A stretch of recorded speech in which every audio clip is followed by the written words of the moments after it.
నగరంలోని ఏవిఎన్ కళాశాల సమీపంలో ఉన్న మసీద్ ఏ హుస్సేని ఆధ్వర్యంలో భక్తి శ్రద్ధలతో మొహర్రం నిర్వహించారు. ఈ సందర్భంగా ముస్లిం మత పెద్దలు మాట్లాడుతూ, మొహర్రం అనగా పండగ కాదు, ఇది ఒక విషాద సంఘటన. క్రీస్తు పూర్వం 6వ శతాబ్దంలో జరిగిన ఇరాక్ నగరంలోని కర్బలా మైదానంలో జరిగిన అమానవీయ సంఘటన.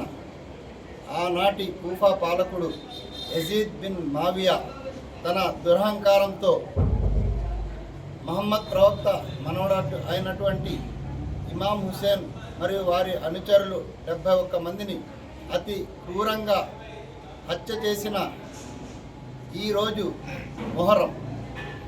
దీనికి సంతాప సూచకంగా 2 నెలల 10 రోజులు మనం విశాఖపట్నం చెంగల్రావుపేటలోని మస్జిదే హుస్సేని కమిటీ ఆధ్వర్యంలో ప్రతి ఏటా సుమారు 70 సంవత్సరాల నుంచి ఈ యొక్క సంతాప సభలు జరుపుతూ ఈరోజు మొహర్రం జరుపుకుంటున్నాం.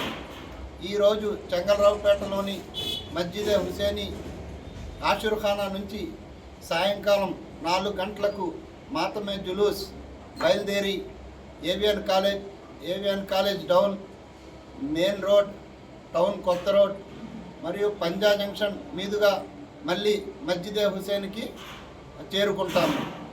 ఆ తర్వాత సంతాప సూచకంగా ప్రార్థనలు జరుపుకుంటాము. ఈ యొక్క 2 నెలల 10 రోజులు ముఖ్యంగా ఎటువంటి శుభకార్యాలు జరుపుకోము.